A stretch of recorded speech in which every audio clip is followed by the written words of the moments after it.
how multiple regression can fit all sorts of different types of functions. And in World War II, I suppose perhaps it was post-World War II, but econometricians decided that certain things like interest rates, unemployment rates, whatnot, could be at least to some extent considered and you continue, or basically that you just followed time through and you didn't let World War II completely disrupt the result. So what they did was, they said, let's just say that you have some x, and what happens is during wartime, you just get this massive shift. It could be the production of steel, chrome, bullets, things that you buy in peacetime, but you just buy so many more in wartime. So they wanted to model this, and they came up with y is equal to beta 0 plus beta 1 x plus delta I plus epsilon, where I is a 1 in wartime and 0 otherwise. In peacetime,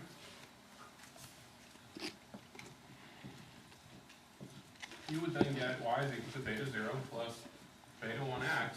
Now I is 0, so that just disappears, plus epsilon. But in wartime, you would get y is equal to beta 0 plus beta 1x plus delta times 1 plus epsilon. So this is simply a shift, and you get beta 0 plus delta plus beta 1x plus epsilon. So this distance is just delta. And of course the problem with that is maybe we should have a slightly different intercept, a slightly different slope as well. I mean, to give you a more contemporary view, let's say you think it's possible that men have a slightly higher salary, but that they also benefit more, and their salary increases faster. And this would be a traditional type of lawsuit regression. In which case, you would want to allow for something like that. In which case, you need to allow for a slightly more complicated function. So let's stick with the war and peace scenario. You've got y equal to beta 0 plus beta 1x plus delta 0I. That's still going to shift the intercept. But now you add delta 1I times x plus epsilon. In peacetime, you end up in the exact same situation. But now, in war, you get y equal to beta 0 plus delta 0, just as before. You still have beta 1x. I is now 1, so you get delta 1x plus epsilon. And so now you've got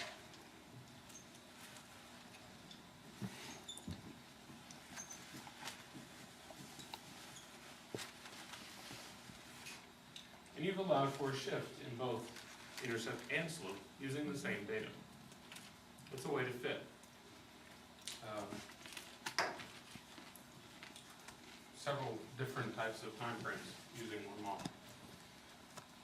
But it's also used for gender, race, which college you went to, which zip code you live in, which country you live in, all sorts of things.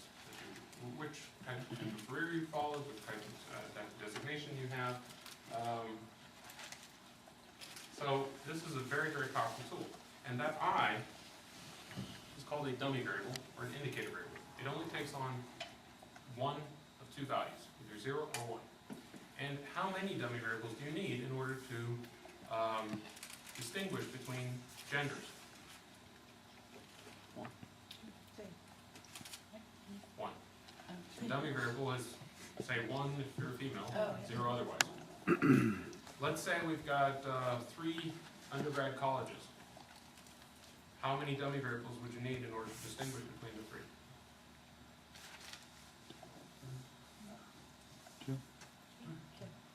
2, right? Because let's say you have UGA, Georgia State, Georgia, and you've got Georgia and Georgia State each have a dummy variable. If both of those are 0, the individual went to Georgia Tech. Yes? Okay, 4 seasons. Winter, spring, summer, fall. How many dummy variables do you need? 3. Pattern, clear. 12 months? 11. Okay. What happens if you include 4 dummies to model 4 seasons? It's actually really interesting. I've crashed mainframes using this. I'm not sure it's possible to do anymore, because I think they've got security systems built in now. But really what ends up happening is the computer tries to divide a positive number by 0. They'll try really hard and fail. But that won't stop them from trying. So you typically don't want to do that. You'll get some really strange results. In addition, though, you could see something like this.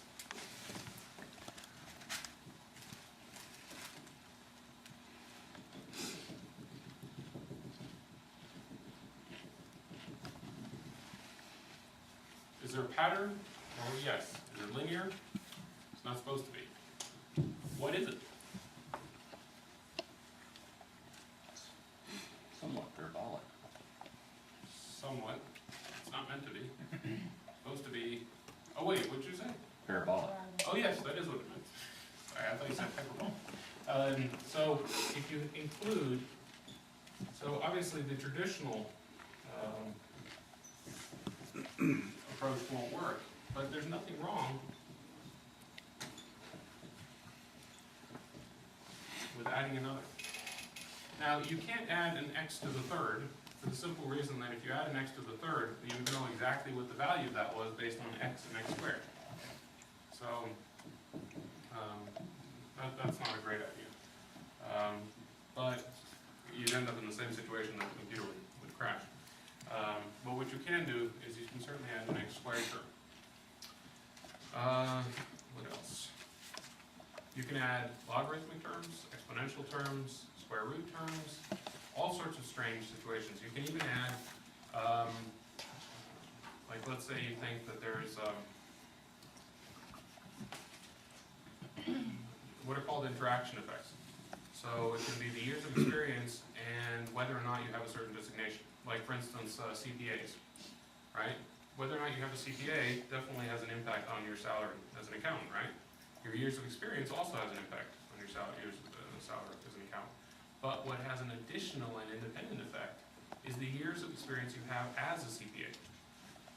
The way you capture that is you just multiply together the dummy variable, CPA, with the years of experience as a CPA, or your years of experience, and you now get a separate independent variable. So you can model all sorts of strange functions using what's called a linear model. Linear just here means linear in the parameters, and so you can decompose. This type of model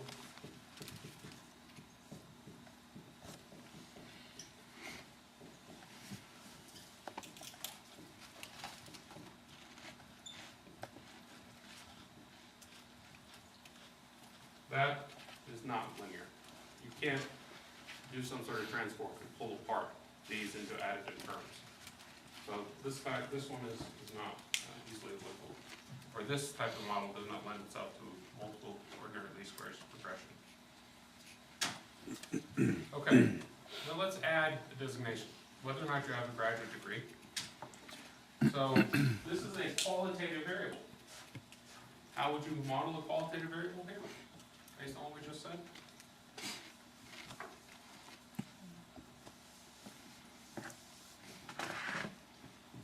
Which school you went to is a qualitative variable.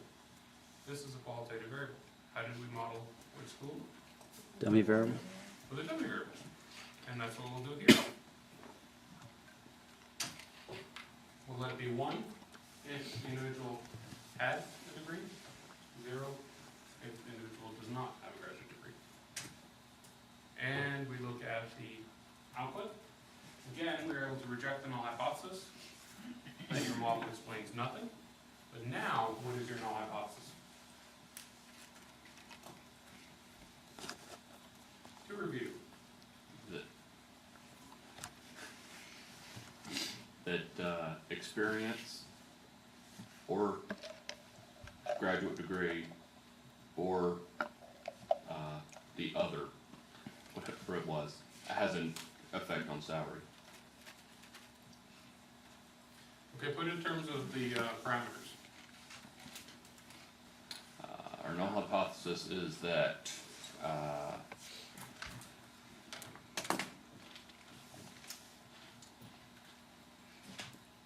Here's the model.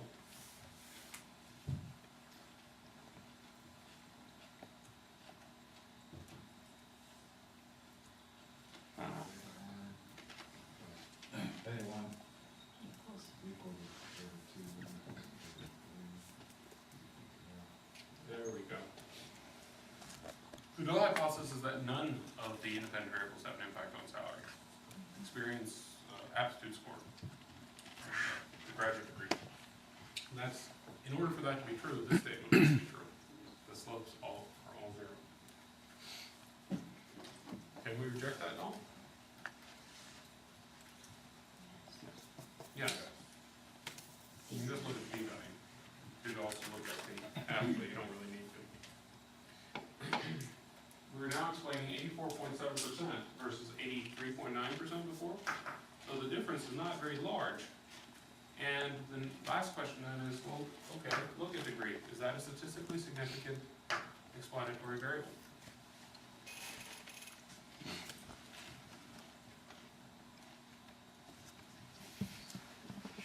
Then you look at the app. you get the value of that. 0.04. Okay, and therefore,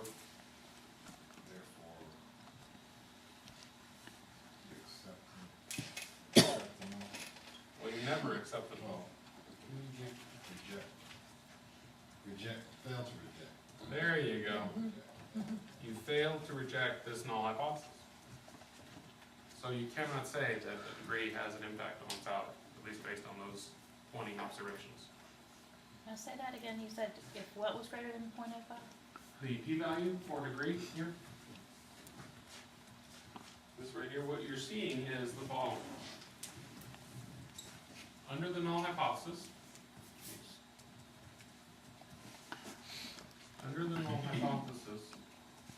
that beta 3 is equal to 0,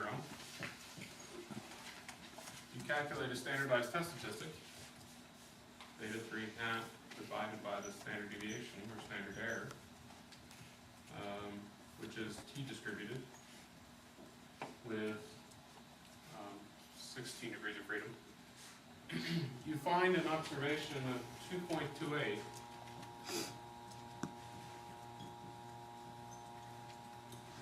The probability under the null of getting 2.28 or more, actually that's the coefficient itself, so that's in terms of,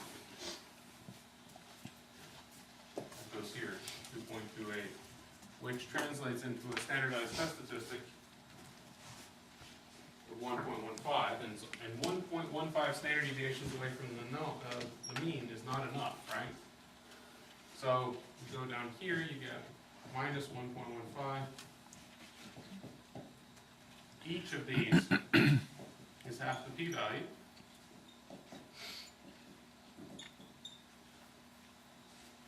But basically what it's telling you is that that is far too large a p-value when you compare to alpha. You're just not far enough away from 0. So, you know, you'd need something like out here, a t of say 2 roughly, before you were willing to conclude that degree has an impact on salary.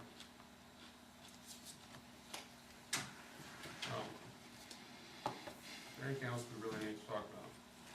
The 2S of the empirical rule, S hasn't really changed much, so you have the same precision, which also makes sense. And you see a few small changes, but experience and score have roughly comparable values, which is what they should have. Okay, questions on that? So how do you make sure that you can stop? as they pointed out, you might do this iteratively. Okay? Keep adding different variables, try to transform the variables. Well, you end up plotting the residuals. And if you see a pattern, you plot your residual, what's left over. You see a pattern, then you got a problem. Because then you've either left information on the table, which means that you can improve your model and do a better job of predicting, or you violated an assumption. Like for instance, that you have a fixed variability. So when you can plot your residuals against each other to see if you see any sort of pattern in time, you can plot your residuals against the independent variables to see if there's an increase in variability, or if there is just something left out, like a parabola or something like that. And you can even plot them against y itself to see if y needs to be adjusted. So there are all sorts of things you can plot. And finally, you want to use the standardized, the standard error to consider when you have observations that just don't make any sense in the data. And you'll recall that we used, as an alternative to the box plot, 3 standard deviations as something that's just too strange, that merits further study. But the advantage of using a computer is that even if you have a fairly large data set, computers these days will take out an observation, recalculate the entire model, find a new standard deviation, and figure out how many of those standard deviations this observation is away from what you expected. Why is that valuable? Ask yourself what an outlier does. So the outlier doesn't skew the test results. Exactly. So the outlier will both draw the line in direction of the outlier, but in addition, an outlier will inflate the standard deviation, right? Sometimes drastically. So by not doing that, you can get a much clearer idea of, just how influential that observation is, or just how far away from the expectation. And so it's a better tool for observing potential outliers. And that, ladies and gentlemen, includes the new material, includes the fairy tale. We've got a little bit of, we still have a very large case to do to illustrate this. But just to review, you have to know how to write down a regression line and figure out what in the world your true model should look like. And remember, that's your first assumption. You also have to know your other assumptions, that epsilon is normally distributed with a mean of 0 and a fixed standard deviation, and that your epsilon, your noise terms, your error terms, are independent of one another. And then you have to be able to judge. Is your model better than nothing? Remember how to test that? Okay.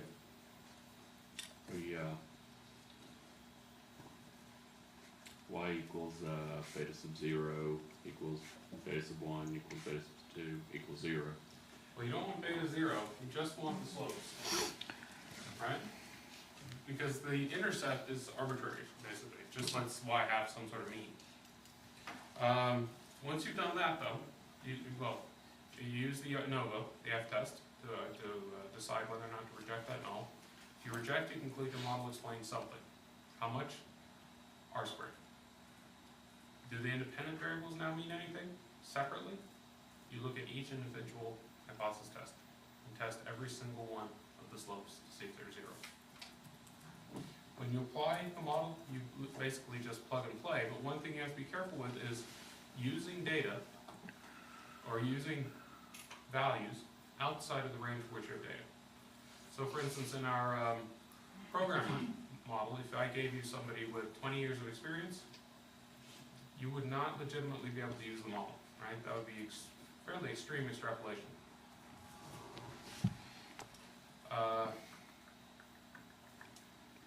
Okay. Are there any questions on the theory that you know to ask right now? I'm sure there will be more later on.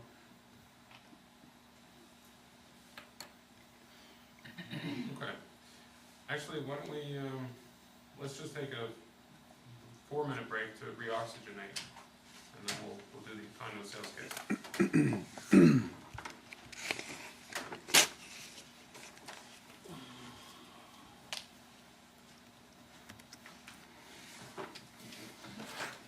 I know that was quick, but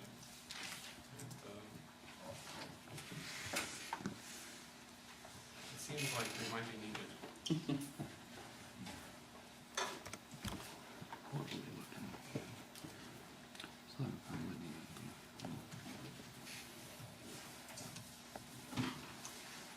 Storm trooper? I think your sugar solution was wise. Yeah. I had a class once where I'd show up every single time with two Diet Cokes and 2 cups of coffee. Yeah, well, but then I'd go out for a break in the middle of it, and I'd go and get the same thing. And my professor, he didn't say anything, but a quarter afterwards, he bumped into me next to the machine, and he saw me buying the same thing, and he said, "Oh my God, I thought it was me."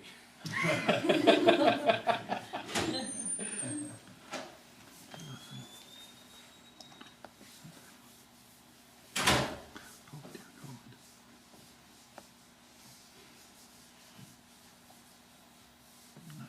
Is that Atlanta? Yeah. Always Atlanta. No? You don't have any more else? Atlanta thing. I was trying to.